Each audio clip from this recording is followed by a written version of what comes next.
itself over the jungles of Vietnam, the A-6 Intruder quickly becomes the backbone of naval air attack. Fighting day or night in all weather conditions, the A-6's durability is unmatched. 25 years later, it will wreak havoc over the sands of Iraq.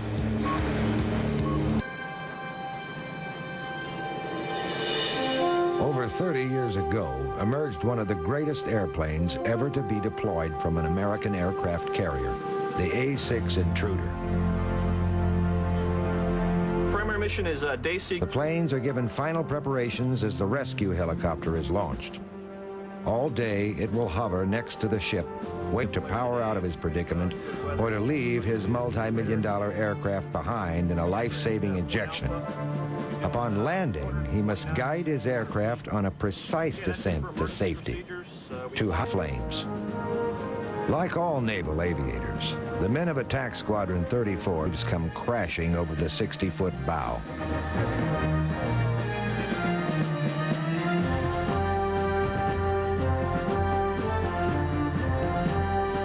Whether the sun is shining or the seas are storming, the Intruder's mission goes on. All-weather and night attack is the mission of the A-6, and has been for 30 years. In conditions that keep most airplanes grounded, the A-6 is in its element.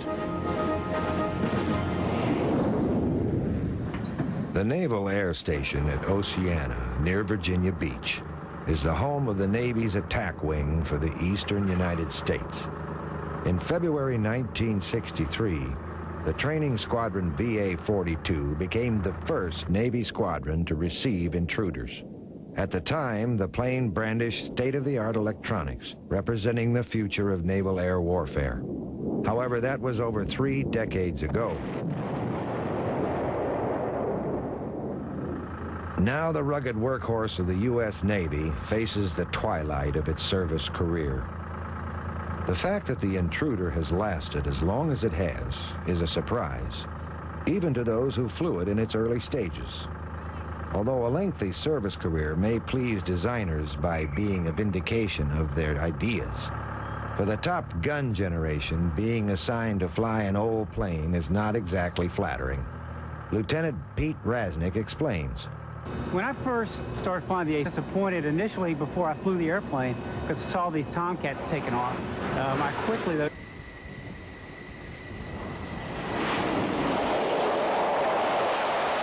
I was initially a little sitting side by side, feel like we're more of a team in the aircraft. Because Intruder crews fly the ship's oldest plane, they often take occasion to teach the pilots of the newer aircraft not to complain. It's not uncommon to have other aircraft types complaining about their old aircraft, especially... The A-6 may be an old plane, but there are none who will question its effectiveness. In fact, 30 years after the first flight of the prototype, the venerable Intruder was again flying into harm's way. On August 20th, 1990, Iraqi President Saddam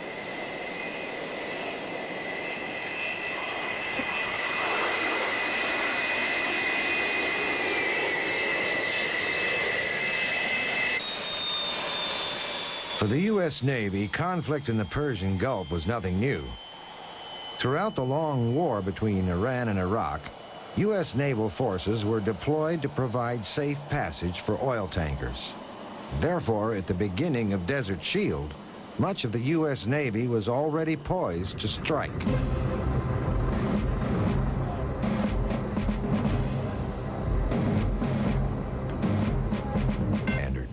In fact, it can carry more bombs than any other plane in the Navy. However, the Intruder does not have the luxury of operating from vast runways as does the large Air Force bombers, but it must always return to its home at sea.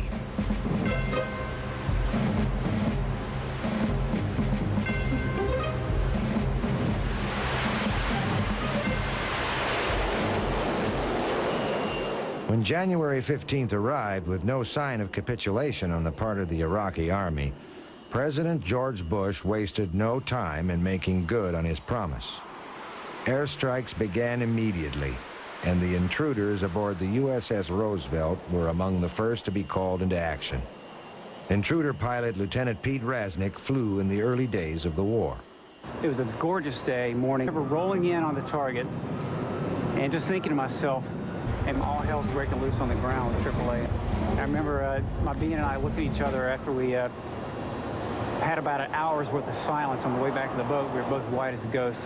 That was the one time we didn't think we'd make it back, but we did. Flying during the day was not the preferred mission of intruder crews. Unlike the high-flying B-52s, intruder pilots did most of their attack work at low levels, well within the range of Iraqi anti-aircraft artillery. Despite all of the challenges faced by naval aviators and the deck handlers, the first days of the war were a total success. At all levels of operation, morale was running high. Live television coverage provided the world audience a play-by-play account of a seemingly one-sided war as smart bombs hit their targets with remarkable precision. Then came the inevitable.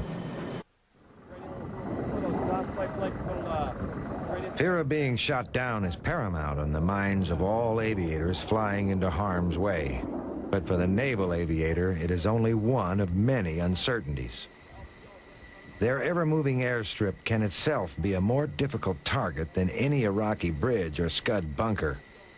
With zero margin of error, the naval pilot must put hook to wire with an accuracy greater than any of the laser-guided technology at his disposal.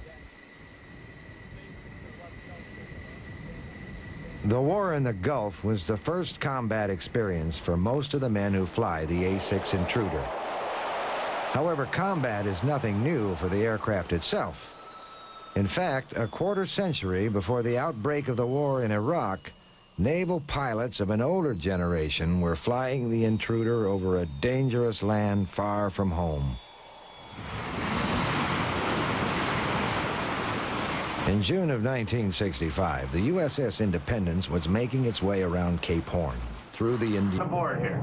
Navy's brand new state-of-the-art attack craft. The men